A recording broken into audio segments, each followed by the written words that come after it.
Vossy and Brandy's Round Review. We're going to go right back to the start? Yeah, we will. No, very briefly, because Friday morning we spoke about Raiders and Sharks, but... I've just watched that try again. I've watched it because the Raiders and the Sharks game is on right now. I've just watched it, and it was incredible. Hudson Young makes a break. He goes to pass the ball. He gets another couple of players around him, Sharks defenders. He somehow gets the ball back into one of his players. They're going backwards to try and get away from the defence just so they can pass it out. The flick pass, just how that try unfolded for Seb Chris to score was incredible. Okay. And Sharks have problems. That was a great win. And Sharks have problems. Yes. Dally M's, Hudson Young, I can't believe. So one of the judges on the game didn't have Hudson Young in their best three. I found that very odd. I thought Hudson Young had like one of the best games of his life. Adam Fanua-Blake picked up the full 6 points from the game. Stats were good. Got man of the match with both judges, and Hudson Young only picked up 2 with one judge. One judge had him not there. Okay, well you can understand that there might have been a number of players that shared points. Was Adam Fanua-Blake the standout man of the match? I don't think so. Cowboys Penrith Friday night 6 o'clock game. First of all, on the Cowboys, are they back? Are the Cowboys back? Well, they've won their last 2 games, so of sorts, yes, they're back. Okay, they're back because they were looking worse than the Eels. I thought they started the season. Their first couple of losses, they looked so out of sorts. Okay, and the Penrith Panthers, if I may push you, what's the key element that's gone wrong at Penrith right now? And I'm talking facet of play. I'm not talking about quality of cattle. I'm talking about facet of play. Why is it going wrong? I saw one the other night that never happened in the last 4 years. Isaac Kungo on his own line, goal line defence, where they're so good as a unit. He went hero play and went intercept. Now, they don't do that the last few years. He got out of whack. And so is there a key area of the game you think Penrith are not doing well at the moment? Well, I'm just going to say individuals aren't playing as good as they should be. That pinpoints it for me. There's still a lot of very good players in that side, but they're not playing as good as they should. Okay. That's simple as that, then they lose. Rabbitohs, Roosters, want to move on there. Roosters are also in the same boat as Penrith, are 1-4. Let's start with them. Roosters, do you have them in the 8? No. No? No. I didn't have them in the 8 to start the year. No, so this is where they're at? Yeah. And this is, but they're probably going worse than I thought they would. Apart from James Tedesco, there wasn't much really to crow about from the Roosters' performance. So they've had their one win was that incredible win over Penrith, where they put the 38 points. Right. They don't win that, then they're 0-5. The mighty Roosters. Yep. South's win certainly is worth talking about because they lost key players throughout the match. Amazing. So that's a big win by the Bunnies, who now they've had 4 wins, haven't they? All their wins have been fighting plucky wins. and just getting it done. And even the game they lost, they came back and they were wiped out in 40 minutes by the Sharks, but they then showed fight in the second half. So they've proven they are gritty. The Rabbitohs under Wayne Bennett. Eels, Dragons. Let's go with the loser first. The Dragons, man, it'd be tough. Should have got it done. Yeah, should have got it done. And for the bulk of the game, probably were the better side. So a lot of soul searching for the Dragons. Plenty of texts of saying, well, our front row were no good. We need front rowers. We need halves.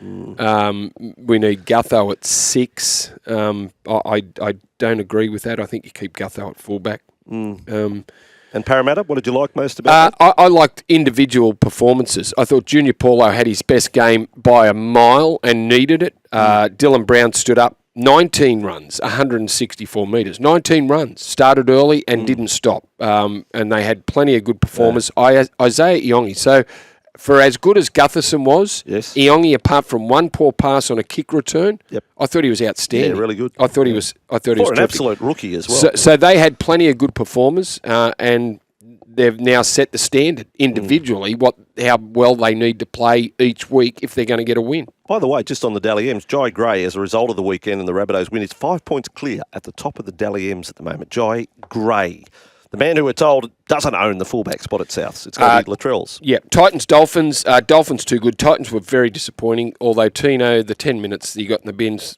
it didn't help their cause. But Titans went from last week and back-to-back wins. I thought, Well, they could play 8. They could play finals footy. Yeah. They look like the Now old they look like Titans. Spoon. They look like Spooners the other night. The old Titans. Yeah, they did. Mate, most frustrating side in the comp. Now they're going to be without Tino. I think he was charged, and I think he's going to miss a week unless he fights it. But so Tino won't be available for them next week and they play. Yeah. Who do they play? Titans. Yeah. They play the Dragons. Yeah, there we go. Win. It's a 6 o'clock game Friday night. Well, that's good for the Dragons. No Tino. I'll say this, and I'll ask you as a former champion playmaker, AJ Brimson. I'm not convinced about AJ as 5'8", but I think he still does a decent job there. But when your fullback's out, Kinney, I'm not going with Jalen de Groot. I'm switching Brimson to fullback. I'm playing Brimson in the fullback role because the dynamic of the team changes. Kinney does 20 runs from fullback, 20 plus runs. Yep. De Groot comes in, he does half that. I think if Brimson plays fullback, he goes more the Kinney numbers. And the Titans need that from the back. Yeah. So you have your Tom Weaver coming into the halves and he plays with Campbell and Brimson plays fullback. I think it'd be better served if they did that with Kinney out. Well, I would too, but then I can understand what Des is doing and keeping Brimson at 5'8", because that's where he's going to be when Kinney returns. I don't know how long Kinney's out for, but the side would be better with Brimson at fullback. Yes. I agree with that. All right. Broncos, Tigers?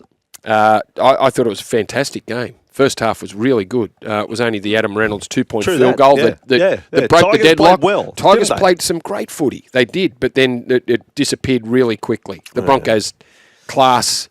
They went... They did. Flicked it up. They just turned it up and scored tries very quickly, and sort of the game was done, 60 minutes into it. So no Jerome Luai. I thought they handled themselves well, and they lost a couple too. They lost Latu Fainu through that game. Well, while it didn't have a massive impact, the crackdown on the game, Benji Marshall was still asked about that. Let's get some opinions, some thoughts from the Tigers coach, Benji, when he was asked about it after the game. Benji, what's your take on these players getting put on report? It's just crazy at the moment. The interpretations are varying every single game. I'd be interested to know yours and Appy, what you're thinking, how it's been. Honestly, I don't know. That's probably the best answer I can give. And also we're on the end of a loss, so probably ask the winning coach. I don't want to sound like a whinger. Appy, you've been around this a long time. He's got nothing to say. Talk about lead-in question. Talk about lead-in question. Who was that? Was that Ben Dom? Because he says it's just crazy. Just crazy. It's just crazy. Yeah. Isn't it a journalist's job just to ask a question, let them make the editorial? You don't throw that in. But I didn't mind what he was. He was just trying to egg him on. That's right.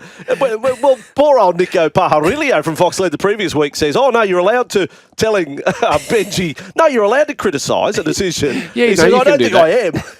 They're trying to catch him out, Benji. They are. They are trying to get you, mate, and you've proven yourself too smart for them. Yeah, crazy. Yeah, it's crazy. Like, it's insane. And then he'd get fined. Yeah. You think the bloke asking the question's going to tip in? Oh, mate, I'm really sorry about that. Sorry, it's a leading. I know. A couple of hundred. I stitched you up there. Okay, on to Sunday. Storm Seagulls, we've spoken plenty about. Yep. Melbourne are your premiership favourites. Oh, yeah. Well, they are favourites. Yep. I think they're everyone's favourites. Yep. No more to say. They have a big four, which is the biggest four in the game, all on the field at one time. Pappenhausen, Munster, Hughes, Grant, could call them every week. Love it. Cole and Olakwatu, the sort of, there was some good news. It wasn't all down, but I thought Kohler and Olakwatu were good. Sipley Tokiaho yesterday, no foundation from the front row. Paseka becomes a big loss for Manly, highlighted. He does, against, yes. I thought Brown and Bullymore were very good when they came on. And finally, Bulldogs Knights last night, 20-0. We've spoken about the Dogs' kicking game and their kick chase and just how good it was. I thought their plan in the second half, where they kicked midway through tackle counts, generally Marnie from dummy, as well. From dummy half. Great play, and they did such a good job defensively on Kale and Ponga. Ponga's the man every week that can win Newcastle the game. He's the player. He's one of those very few players in the game that can go, I can win this game on my own. But they did a good job shutting him down. Newcastle weren't helped with Saifidi and Schiller being ruled out after the first couple of minutes, and they defended like their lives depended on it in the opening 40. to hold the Dogs to 2-0, but just too much in the end. And I thought the Dogs had, again, Jacob Preston, Kurt Mann, Josh Curran, Reed Marnie, Max King, Bronson Sherry, Toby Harry Sexton. Hayes, Jack Todd comes on, scores a try. Toby Sexton too. I was impressed with Toby Sexton last night. I think they can play a lot better than that, the Bulldogs, but I've seen enough over 5 rounds of the season. Now they have the bye this weekend. The Bulldogs can definitely win this premiership. I have them as a very real contender, and my summation is congratulations, Bulldogs. Gus, Cameron Serrato, you have successfully cloned the Panthers in mindset and the way you play, next man up, all of those things. But you've added your own dose of Bulldogs of the 80s to the way you play. And I think it's a potent mix, really, defensively and aggressively and relentless. It was tough footy again from Canterbury, and I'm loving watching that. As Graham Annesley would say, case closed. Yes. Thank you. Sport. No, he certainly didn't impress the... Yeah, thank you, Graham. Yeah, he didn't want Lee H. Pentelis' outro. I don't know what happened there. Sorry, Chuck. See, Graham Annesley's gone right off point. Would we need him today to explain any decisions? Well, probably. Yeah. I will be asking a question well, today. If forward passes Corey Waddell gets a charge today, the Manly forward, very late in the game yesterday, high tackle, swinging arm with force. Yeah. If he gets charged today, I need to know why that wasn't a sin bin. I know the game was well and truly over, but for consistency and out of fairness for every other player who found themselves in the bin over the course of the weekend. Tilly Tupanua, 79th minute. So the previous week, 81st, that's right. 80th minute after the Stafford Toa. 79th minute. Yeah, so I just need to know what of the Corey Waddell. Did every bunker referee get the memo this week? Because I saw that as, that was a forceful high tackle. Who was in the bunker? You test me. It's hard to... that Casey was Badger Sunday night. Yesterday? Was it Casey Badger? I've got voices popping... Exactly. I've got voices popping in my head. No. I've got that all the time, Brandy. Thank you. That's the wrap. This is Breakfast with Vossy and Brandy. You know, Michael, doctors say a proper breakfast includes eggs, bacon and breakfast with Vossy and Brandy. So get your daily fix through our socials and listen live on SEN Radio.